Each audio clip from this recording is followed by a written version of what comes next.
이런 기준으로 약재와 건강식품 기준이 명확합니다. 평소에 궁금했던 것 댓글로 질문을 하시면 답해 드리도록 하겠습니다. 한약과 건강기능식품이라고 하죠. 그거의 차이가 무엇인지 궁금합니다. 약재라는 정의는 우리 몸에 들어와서 일정한 효과를 나타낼 수 있는 활용이 되었을 때 약재라고 합니다. 한약의 약재는 뿌리에서부터 줄기, 열매 다 포함됩니다. 식물성 약물이 있고 또 동물성 약물이 있습니다. 대표적인 게 여러분들이 아는 녹용, 또 웅담, 또 사양, 해구신 이런 것들은 다 동물에서 채취된 거라 해서 동물성 약재라고 하고요. 또 광물에서 채취된 게 있습니다. 광물성 약 중에는 우리가 적석지라고 해서 흙도 활용을 하고 그렇습니다. 그래서 동식물, 광물 이런 걸 모두 포함해서 어떤 용도로 쓰냐에 따라서 치료 효과가 있는 약물을 한약재 또는 약재 이렇게 포함합니다.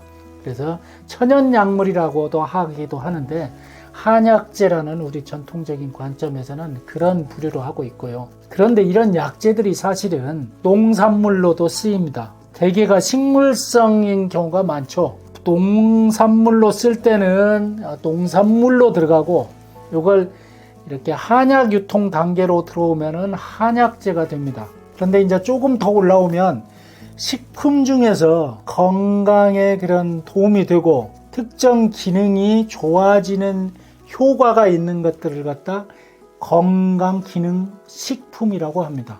그래서 식품보다 조금 더 특정 효과가 조금이라도 내재되어 있으면 이건 건강기능식품이라고 하고요.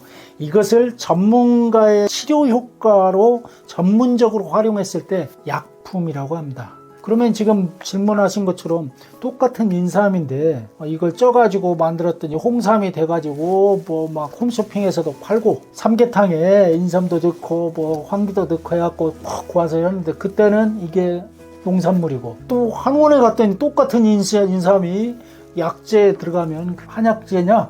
맞습니다. 그렇게 분류합니다. 그런데 이제 건강기능식품과 그 위에 최상위 단계의 전문가적이 쓰는 것은 한약재와는 또 명확한 구분이 있습니다. 이런 경옥고를 그 성분 100%를 다 넣으면 이건 의약품입니다. 전문의약품이라는 건 전문가에 의해서 특수 치료 목적으로 이 의약품 전체를 약재라는 특수 과정을 통해서 만들어진 것은 전문의약품이고요. 건강기능식품이 되려면 용량이 50%를 넘어가면 안 됩니다. 49%까지만 있고 나머지는 다른 부역물을 넣어야 합니다. 이런 기준으로 약재와 건강식품 기준이 명확합니다. 그래서 건강기능식품이 곧 한약품이라고 이렇게 생각하는 분들은 그 전문적인 그 차이를 모르는 겁니다. 그래서 예전에 순환톡톡에서도 건강식품과 한약과의 그런 구분점을 이야기했는데 그래도 약재만큼은 아니지만 어떤 기능적인 효과가 있다고 인정을 받았을 때 기능식품, 건강식품으로 이게 등재될 수 있습니다.